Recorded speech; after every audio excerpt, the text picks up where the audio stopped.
Hello everyone, welcome to my YouTube channel let's study साथ साथ। तो जैसा कि आपको पता है, इस चैनल पर हम डेली लिटरेचर और ग्रामर के मॉक टेस्ट सॉल्व कर रहे हैं और काफ़ी सारे मॉक टेस्ट मैं प्रीवियसली भी करा चुकी हूँ। जिसने मेरी प्रीवियस वीडियोस को नहीं देखा है वो इस चैनल पर जाकर देख सकता है। साथ ही हमारे चैनल पर एक दूसरी मैम भी ऐड हुई हैं जिन्होंने अभी अभी जीएस की सीरीज़ शुरू की है। और जैसा कि मुझे अंदाज़ा है कि आपके काफ़ी सारे ऐसे एग्ज़ाम्स भी होते हैं, जैसे जीआईसी का एग्ज़ाम हुआ या फिर एलटी ग्रेड का एग्ज़ाम हुआ या एनवीएस केवीएस के एग्ज़ाम हुए। इसमें जीएस भी इम्पॉर्टेंट हिस्सा बन जाती है। इसलिए आप चाहो तो अपनी तैयारी को और भी अधिक प्रभावी बनाने के लिए चाहो तो उन जीएस की वीडियोस को भी देख सकते हो। वो काफ़ी अच्छे से आपको वीडियोस प्रोवाइड कर रही हैं और बहुत ही अच्छा कंटेंट प्रोवाइड कर रही हैं आप लोगों को। पॉलिटी की वीडियो पॉलिटी अलग से पढ़ा रही हैं, वो हिस्ट्री की वीडियोस अलग से हैं, प्लस पॉलिटी और हिस्ट्री के मिक्स्ड मॉक टेस्ट अलग से चलाए जा रहे हैं। तो आप चाहो तो उन्हें भी देख सकते हो। और साथ ही यहाँ पर मैं इंग्लिश की तैयारी करा रही हूँ आपको। ग्रामर के मॉक टेस्ट मैंने अलग से प्रोवाइड कराए हुए हैं और इसी सीरीज में हम कंटिन्यूएशन में आगे तक, जब तक कि आपका एग्ज़ाम नहीं आ जाता, तब तक हम ढेरों इंपॉर्टेंट क्वेश्चंस को करने वाले हैं। ठीक है, और ग्रामर के भी देखने हैं आपको और लिटरेचर के भी। ठीक है, तो अब हम शुरू करते हैं आज की अपनी वीडियो। इसमें मैं काफ़ी सारे ऐसे क्वेश्चंस लाई हूँ जो कॉमनली हर लिटरेचर के एग्जाम में पूछ लिए जाते हैं। ठीक है, तो first question is Who among the following was a contemporary of John Milton and wrote the worthy communicant? It is said that his prose can be read only when Milton's must be studied.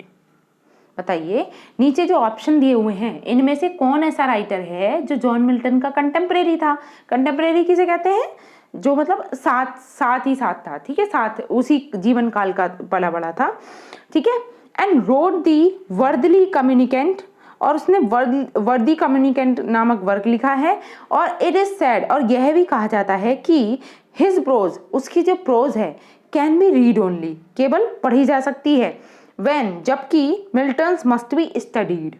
ठीक है, तो अब option है आपके पास Jeremy Tyler, John बनियान, Andrew मार्विल, George हर्बिट। क्या होगा इसका राइट आंसर?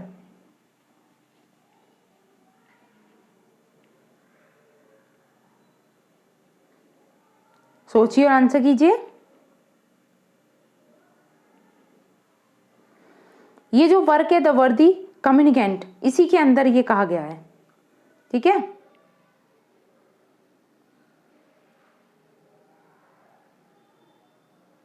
यस, इसका करेक्ट आंसर है, क्या होगा इसका right answer? Jeremy Taylor. Okay, option number A is the right answer. और इन्होंने ये वर्क कब लिखा था? द वर्दी कम्युनिकेंट ये लिखा था इन्होंने 1660 में। ओके, और ये लाइन इसी में डिस्क्राइब की गई है जेरेमी टाइलर की। Now moving to the next question. Question second is where there is, यहां मैं थोड़ा बोल्ड करके लिख देती हूँ। ठीक है, where there is leisure for fiction there is little grief was Samuel Johnson's criticism of a famous poem. Which poem was it? देखिए, यहाँ जो स्टेटमेंट दी हुई है स्टार्टिंग में, where there is leisure for fiction there is little grief, ये Samuel Johnson की है। और सैमुअल जॉनसन ने ये अपनी कौन सी पोएम में ऐसा कहा है? ऑप्शन है PB Shelley's Adonais, sorry, Samuel Johnson ने किस पोएम के लिए कहा है ये पूछा गया है। तो PB Shelley's Adonais, Philip Sidney's Astrophel and Stella, Thomas Gray's elegy written and a country churchyard, और जॉन मिल्टन्स लिसिडस। तो किसके बारे में कहा है ऐसा?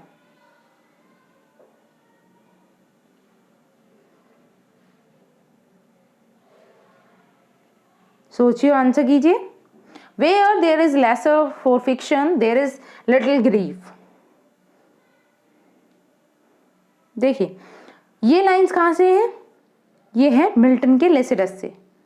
ओके, जॉन मिल्टन के लेसिडस से। अब लेसिडस कब आई थी? 1638 में आई थी। ठीक, और इसमें was quoted, these line was quoted in Milton's Lycidas by Dr. Johnson's in his Lives of Poets 1779। Doctor Johnson ने पोएम की इन लाइंस को लिया है, मतलब ये लिसिडस में देखने को मिलेंगी आपको लाइन, और इन लाइंस को सैमुअल जॉनसन ने क्रिटिसाइज किया है, इन लाइंस को कोट किया है। और कहाँ कोट किया है इन्होंने इन लाइंस को? अपने एक वर्क लाइव्स ऑफ पोएट्स में, जो आया था 1779 में। Okay, now moving to the next question. Question third. Which of the following plays a social satire dealing with the fashion and feeds of the day?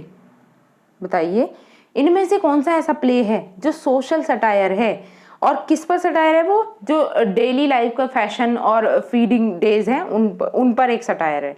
Option है a midsummer's night dream, Antony and Cleopatra, Love's Labour's Lost, none of the above.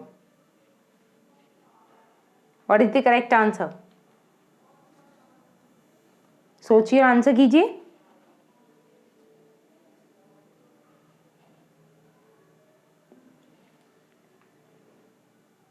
Yes, the right answer is Love's Labour's Lost. Okay, it is a comedy written by Shakespeare. ठीक है, ये इसका genre क्या है? ये है एक comedy जो शेक्सपियर के द्वारा लिखी गई है, और इसमें सटायर किया जाता है। ठीक है, it is a social satire dealing with the fashion and fates of the day. Moving to the next question. Question 4 is which of the following works is not written by William Wordsworth. आपको बताना है कि इनमें से कौन सा ऐसा work है जो विलियम वर्ड्सवर्थ ने नहीं लिखा है। ऑप्शन है आपके पास the thorn, idiot boy, Simon Lee, ST Coleridge. क्या होगा इसका राइट आंसर?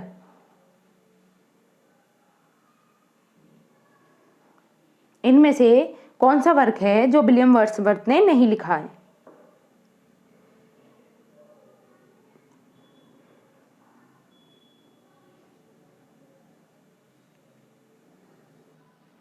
सोचिए, आंसर कीजिए।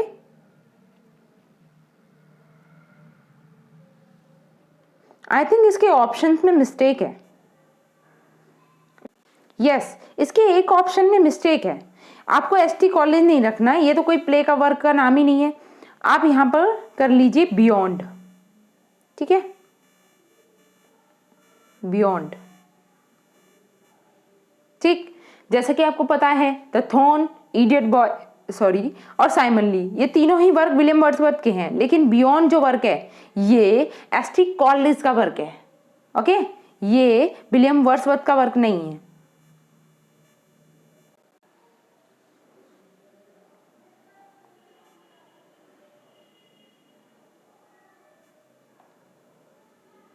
तो इसका राइट आंसर क्या हो जाएगा? इसका राइट आंसर होगा डी, क्योंकि ये विलियम वर्ड्सवर्थ का वर्क ना होके ये है जॉन गाल्सवर्दी का। सॉरी, मैं शुरू में वो बोल गई थी एसटी कॉलेज का ना होके ये जॉन गाल्सवर्दी का वर्क है बियॉन्ड। ठीक है, गाल्सवर्दी। जस्ट अ मिनट, यहाँ पे हम करेंगे बियॉन्ड, जो कि इस क्वेश्चन का राइट आंसर है। और इसे किसने लिखा है? तो इसे लिखा है गाल्सवर्दी ने। और कब आया था ये वर्क? ये पब्लिश हुआ है 1917 में। ओके, और बाकी जो 3 वर्क हैं the thorn, the idiot boy और साइमन ली, ये वर्ड्सवर्थ की कंपोज्ड पोएम है। Okay, moving to the next question. Question number 5, where refers William Wordsworth as an ever enduring man. बताइए, Who refers William Wordsworth as an ever-enduring man? Option है doctor Johnson, John Keats, Thomas De Quincey, ST Coleridge. किसने refer किया है William Wordsworth को?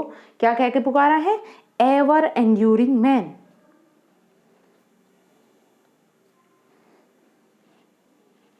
देखिए, quotations हमेशा ध्यान रखनी है, जो मोस्ट इंपॉर्टेंट कोटेशंस हैं। जैसे हर एक राइटर की अपनी कोट होती हैं बहुत सारी, तो उन्हें सबको याद रखना है, या किसी ने उसे क्रिटिसाइज किया है, कुछ उसके बारे में कहा है, वो भी आपको पता होना चाहिए। ठीक है, तो जैसे विलियम वर्ड्सवर्थ के विषय में ये किसने कहा है, एवर एंड्यूरिंग मैन, ये कहा है एस टी कॉलरिज ने, ठीक है। S T Coleridge refers William Wordsworth as an ever enduring man in his poem to William Wordsworth, ठीक है। उन्होंने एक पोएम लिखी है, उसका नाम है टू विलियम वर्ड्सवर्थ, ओके। इस पोएम में कहा है इन्होंने इन्हें, और साथ ही ये कब पब्लिश होती है, ये पब्लिश हुई थी 1807 में, okay. It is as a response of poet William Wordsworth autobiographical poem the prelude, ठीक है। Now moving to the next question. Question 6 is which two words rhyme in the last two lines of the following stanza of daffodils? बताइए ऐसे कौन से दो words हैं जो last की दो लाइंस में राइम बनाते हैं, फर्स्ट स्टेंजा की लास्ट की टू लाइंस में, ओके। तो ऑप्शन है tree, breeze, fluttering and dancing, eye and lie, glance and dance. तो हमें बेसिकली उसकी लाइंस पता होनी चाहिए। डैफोडिल्स की लाइंस का जो फर्स्ट स्टेंजा है उसकी लास्ट की जो टू लाइंस है उनमें क्या राइमिंग स्कीम है, ये पूछा गया है।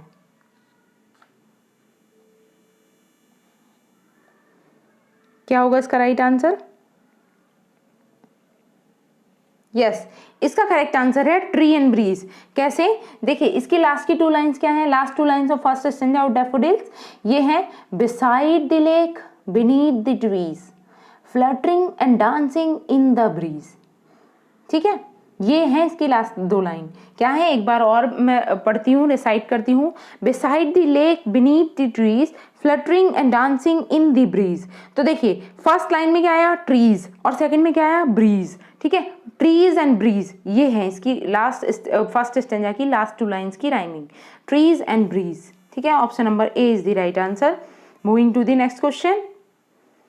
क्वेश्चन 7 इज, देखिए आप इसे वर्ड्सवर्थ स्पेशल क्लास भी बोल सकते हैं क्योंकि इसमें काफ़ी सारे वर्ड्सवर्थ के क्वेश्चन इन्वॉल्व किए गए हैं, okay. Wordsworth describe the daffodils a host. Host here means, देखिए वर्ड्सवर्थ जो हैं वो डैफोडिल को एक होस्ट की तरह डिस्क्राइब करते हैं। तो यहाँ पे होस्ट का मीनिंग पूछा गया है कि एग्जैक्टली होस्ट का मतलब क्या है यहाँ पे। ऑप्शन है someone who entertains by invitation, B है an organism that harbour another inside, C है a whole army of flowers, an unruly crowd of passer by. तो होस्ट का मीन क्या है यहाँ पे, सोचिए और आंसर कीजिए।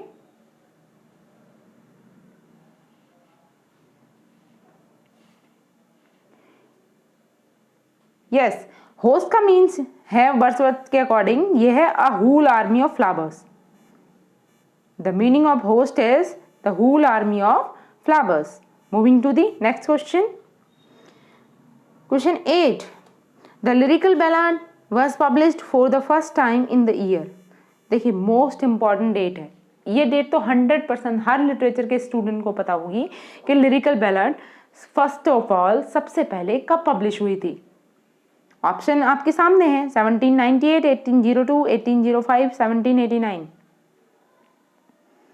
What is the correct answer? पहली बार जो पब्लिश हुई थी कब हुई थी, जब रोमांटिक एज की शुरुआत भी यहीं से मानी जाती है, ठीक है। Romantic age also begin from this date. क्या है, 1798, okay, 1798 the lyrical ballad was published for the first time in the year 1798. lyrical ballads was published by Ashley College and William Wordsworth. ये ऐसे बोल लीजिए कि एक दो लोगों के संगठन से किया हुआ वर्क था। दो लोग कौन थे इसमें शामिल, एस्ट्री कॉलेज ने 4 पोएम्स दी थी इसमें और विलियम वर्ड्सवर्थ की पोएम्स थी, ठीक है। आगे second edition of lyrical ballad. अब बताइए सेकेंड एडिशन लिरिकल बैलाड कब पब्लिश हुआ। जैसे फर्स्ट एडिशन तो 1798 में आया, लेकिन सेकेंड एडिशन कब आया था, ये आया था 1800 को, ठीक है। उसके बाद जब थर्ड एडिशन पब्लिश होता है वो कब हुआ, देखिए मैं सीरीज में लिख देती हूँ। जो सबसे पहला एडिशन हुआ यानी कि सबसे पहले पब्लिश हुई वो हुई 1798 में। फिर सेकेंड एडिशन आता है हमारा 1800 में। उसके बाद जो थर्ड एडिशन आया वो कब आया, 1802 में, ठीक है। और उसके बाद फोर्थ एडिशन आता है हमारा 1805 को। तो ये चारों डेट्स आपको लिरिकल बैलेड से रिलेट करते हुए याद रखनी है। First edition is 1798, second edition is 1800, third edition is 1802 and fourth edition is 1805। Moving to the next question. Question 9 is, which of the following poems of Wordsworth has the subtitle Growth of Poet's Mind? बताइए Wordsworth की ऐसी कौन सी poem है जिसका subtitle ये है growth of poet's mind? Option है Tintern Abbey, prelude, ode on intimation of immortality, Laodamia. क्या होगा इसका right answer?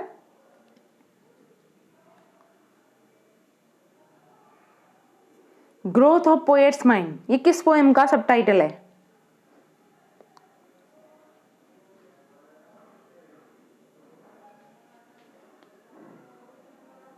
Yes, the right answer is the prelude, ठीक है, इसी का ये सबटाइटल है। The prelude is a poem by William Wordsworth.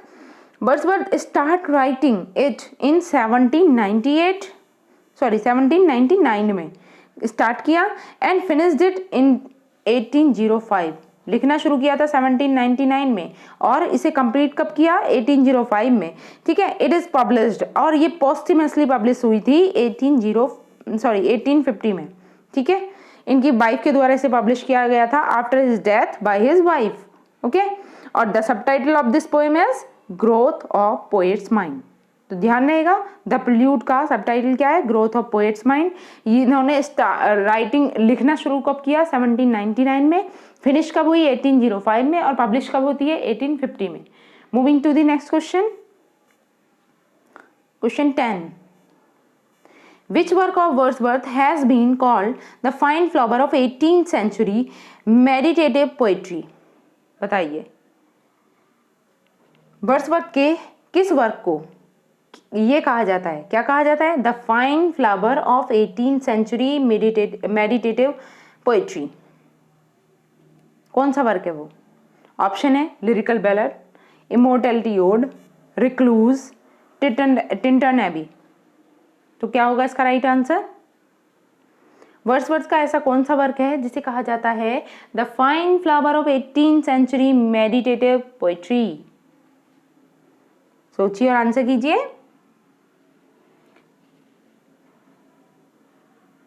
और आई होप, मुझे लगता है कि आपको मेरी ऑडियो और वीडियो सभी क्लियरली सुनाई और दिखाई दे रही होंगी, ठीक है।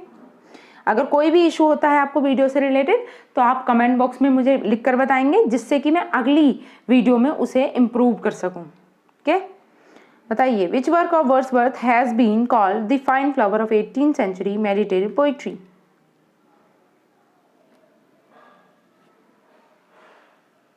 Yes, the right answer is option D, Tintern Abbey, okay. William Wordsworth dramatic lyric, इसे क्या कहा जाता है? ये है ड्रामेटिक लिरिक, ठीक है। ये इसका जॉनर हो गया ड्रामेटिक लिरिक, ओके।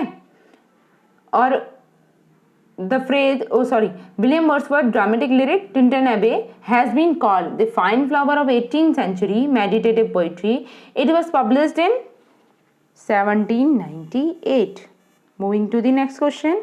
क्योंकि टिंटन एबी जो है वो लिरिकल बैलड का ही हिस्सा है, okay. Question number 11 is the prelude consist of books.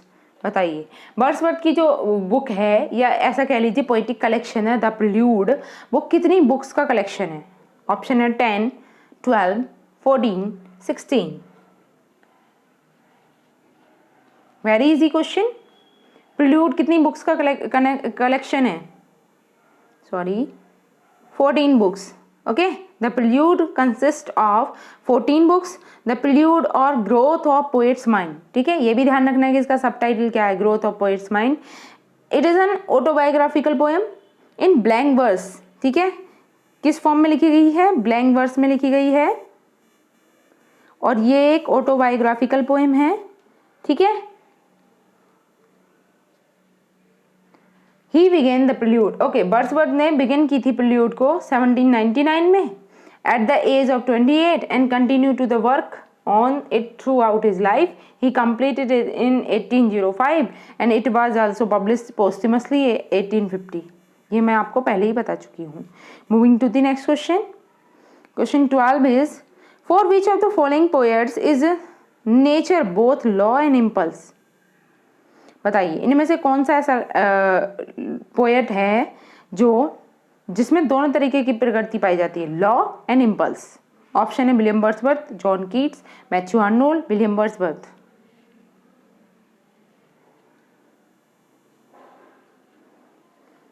क्या होगा इसका राइट आंसर? यस, इसका करेक्ट आंसर भी विलियम वर्ड्सवर्थ ही है. William Wordsworth is regarded the poet of nature, both law and impulse. Okay, moving to the next question. Question 13 is, the child is the father of man is a quote from a poem by which of the following poets? बताइए, child is the father of man एक poem से लिया गया coat है. ठीक है, अब ये कोट ये पोएम किस राइटर ने लिखी? ऑप्शन है आपके पास रॉबर्ट ब्राउनिंग, जॉयफ्री चॉसर, सिल्विया प्लेथ या विलियम वर्ड्सवर्थ. और देखिए इसके विरोध में भी एक वर्क लिखा गया था इसके अगेंस्ट. जब ये कोटेशन आई थी the child is the father of man, तो एक राइटर ने इसके अपोजिट में ये लिखा था हाउ कैन ही बी. ठीक है, तो वो किसने लिखा था? वो लिखा था जी.एम. हॉपकिंस ने. ठीक है, उसका भी ध्यान में रखना है. इसके विरोध में लिखा था हॉपकिंस जी ने, हाउ विल ही बी. ठीक है, जी.एम. हॉपकिंस. ओके, अब आप बताइए कि ये किसने लिखा है, ये कोटेशन, ये इसकी पोएम किसने लिखी है? यस, विलियम वर्ड्सवर्थ ने. ठीक है, option number D is the right answer. The child is the father of man is quote from the poem. Poem का नाम भी लिख लेते हैं जहां से ये कोट हुई है, माई हर्ट लीप्स अप. ठीक है, ये पोएम का नाम है, माई hurt leaps up, written by William Wordsworth. This line also appears in the poem Ode on Intimation of Immortality from Recollection of Early Childhood by William Wordsworth. देखिए ये line Wordsworth की दो पोएम में reveal होती है. ठीक है, एक तो ये हो गई माई हार्ट लीप्स अप और दूसरी इमोर्टैलिटी ओड जो पोएम है उसमें भी. Moving to the next question. Question 14. यहाँ पे एरर है, अल्टरनेटिव होगा ये, एयर. यहाँ पर है A and L. Okay, A के बाद यहाँ पे एल कंसीडर कर लीजिए. Alternative name for prose epigram. देखिए एपिग्राम का दूसरा नाम पूछा गया है कि इसे एपिग्राम को और क्या कहते हैं. ऑप्शन है अफोरिज्म, एपिग्रामोप्सो, एपीप्रोसोनियम या फिर एपोथगम. क्या होगा इसका राइट आंसर? एपिग्राम का अनदर नेम क्या है? अफोरिज्म, एपिग्रामोप्सो, एपीप्रोसोनियम या एपोथेगम.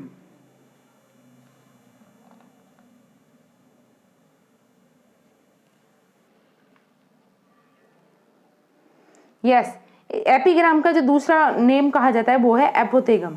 ठीक है, अब एपोथेगम का मीनिंग क्या होता है? एपोथेगम का means a short, note down कर देती हूं, शॉर्ट इंस्ट्रक्टिव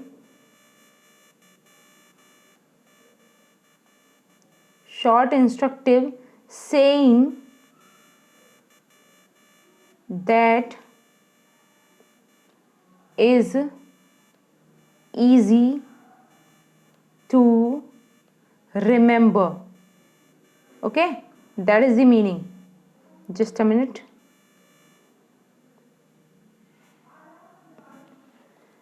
देखिए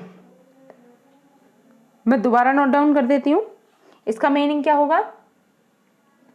अ शॉर्ट इंस्ट्रक्टिव, मैं शॉर्ट में लिख रही हूँ, जो ऑरली बोल रही हूँ उससे समझ लेना. A short instructive saying that is easy to remember. I hope मेरी हैंड राइटिंग का कोई इशू नहीं होगा, आपको समझ आ रही होगी. एंड समटाइम्स इवन स्लाइटली बिटी. ओके, इसे बिटी स्टेटमेंट भी कह सकते हो, समटाइम्स बिटी. ठीक है, तो a short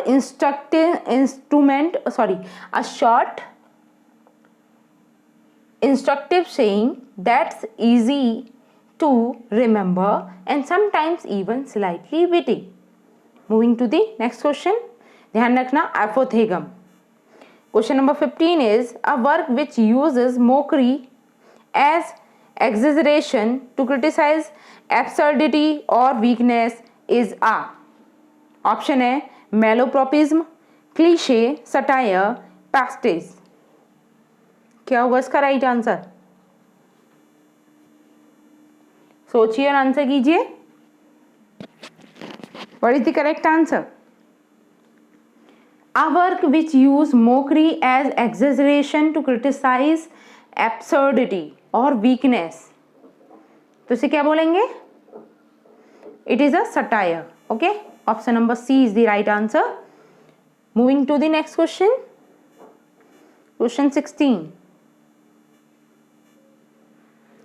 Yes, Desdemona, famous Shakespearean character, belong to which of the following plays? Easiest question of the day. बताइए, डेस्डेमोना कौन से प्ले में देखने को मिलेगी? ऑप्शन है King Lear, Othello, Hamlet, twelfth night. What is the correct answer? देखिए, Desdemona जो है वो मेन लीड कैरेक्टर है उस प्ले का. ठीक है, हीरोइन है उस प्ले की और प्रोटेगोनिस्ट भी कह सकते हैं. Desdemona is the central character, okay, of William Shakespeare's popular play Othello. Okay, option number B is the right answer. She is a young Venetian beauty who is dared by her father Barbencio. Okay, moving to the next question. Question 17. Which of the following plays of Shakespeare is not a comedy? बताइए, इनमें से कौन सा work है जो comedy नहीं है? Option है as you like it, twelfth night, a midsummer night's dream, Antony and Cleopatra. जैसा कि आप देख के पहचान गए होंगे कि कॉमेडी कौन सा वर्क नहीं है. Yes, Antony and Cleopatra. वैसे इसे रोमन प्ले की कैटेगरी में रखा जाता है. ठीक है, एंटोनी एंड क्लियोपेट्रा कब लिखा गया? 1607 में. Okay, is the most spacious of Shakespeare's tragedies. ठीक है, शेक्सपियर की ट्रेजेडी में से एक मानी जाती है. The plot of this play is based on Thomas North's translation of Plutarch's life and follows the relation between Cleopatra and Mark Antony from the time of the Sicilian revolt to Cleopatra's suicide during the final bar of Roman Republic. So, Antony and Cleopatra is not a comedy but a tragedy. Okay? या फिर हम इसे Roman play ही कहेंगे basically. ठीक है, अक्सर Roman play से भी क्वेश्चन बन जाता है कि कौन सा रोमन प्ले नहीं है, कौन सा है. Moving to the next question. Question 18. William Shakespeare's Love's Labour's Lost was a free adaptation of. बताइए, विलियम शेक्सपियर का जो वर्क है लव्स लेबर्स लॉस्ट एक फ्री अडेप्टेशन है किसका? ऑप्शन है Spanish tragedy of Thomas Kyd. Next है Menaechmi of Plautus, chronicles of England by Holinshed, या फिर डेकामेरन बाय बोकासियो. क्या होगा इसका राइट आंसर?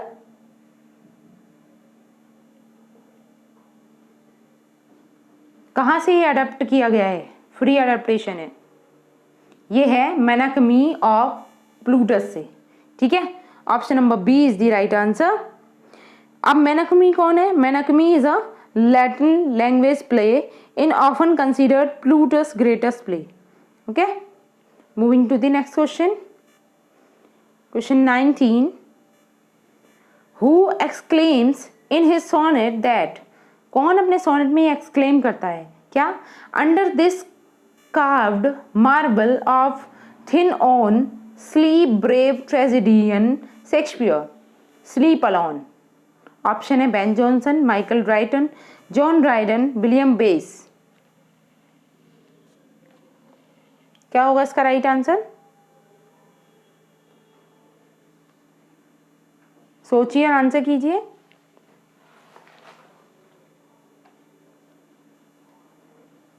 देखिए शेक्सपियर के बारे में ये कौन कहता है स्टेटमेंट? तो ये कहता है विलियम बेस, ठीक है। William base exclaimed in his sonnet that under this carved marble of thin own sleep brave tragedian Shakespeare sleep alone. William Bass was a poet and a member of servant class who first comes to the attention of historian and students of language in 1602 when William Bass published his first literary work, a poem of 15 6-line stanza entitled Sword and Buckler or the Serving Man's Defense. Okay, moving to the next question.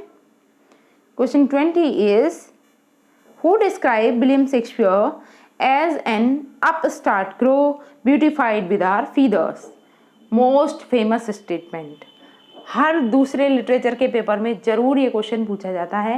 ये statement इतनी ज़्यादा famous, in fact अब तो ऐसा लगता है कि आने के चांसेस भी कम ही हैं वैसे इसके, क्योंकि ये बहुत ज़्यादा फेमस है, कई बार आ चुकी है, तो इसका रिपीटेशन होना मतलब ये ईजीएस्ट वन क्वेश्चन माना जाएगा। किसने कही है ये लाइन? ऑप्शन है आपके पास John Lyly, Robert Greene, George Peele's या फिर Christopher Marlowe. Yes, correct answer is Robert Greene. Okay, Robert Greene was a prominent member of university wits, ठीक है, यूनिवर्सिटी बिट्स में से एक था। He criticised William Shakespeare as an upstart crow beautified with our feather. Robert Greene was best known for posthumous pamphlet attributed to him, Green's Groot, Worth of Whittle. The term university bits was coined by a 19th century journalist and author George Sainsbury. ये भी ध्यान रखना है कि university bits की जो term थी वो किसने दी थी? ये दी थी जॉर्ज सेंसबरी ने कॉइन की थी, ठीक है, George Sainsbury. Most important question में आप इसे रख सकते हैं। ओके, तो आज के लिए मेरे पास इतने ही क्वेश्चंस थे। आई होप मेरी ये वीडियो आपको अच्छी लगी होगी, और अगर मेरी वीडियो आपको अच्छी लगी है तो प्लीज़ इसे लाइक करें, शेयर करें और ज़्यादा से ज़्यादा लोगों तक इसे पहुंचाएं, जिससे कि सबको इसका बेनिफिट हो सके। और इसी तरीके से इसी सीरीज़ में हम काफ़ी सारे मोस्ट इंपॉर्टेंट क्वेश्चंस को डेली लाते रहेंगे। तो जुड़े रहिए मेरे चैनल के साथ, और आप अपनी तैयारी को और भी मजबूत कर सकते हैं इस चैनल से जुड़ के, क्योंकि हम काफ़ी सारे मॉक टेस्ट आपको इस तरीके के प्रोवाइड करा रहे हैं जो केवल एक एग्जाम को ध्यान में रखकर नहीं है। लिटरेचर के जितने भी एग्जाम होते हैं उनमें इस क्वेश्चन अक्सर पूछ लिए जाते हैं, ठीक है। तो तब तक के लिए thanks for watching, keep learning and keep support me.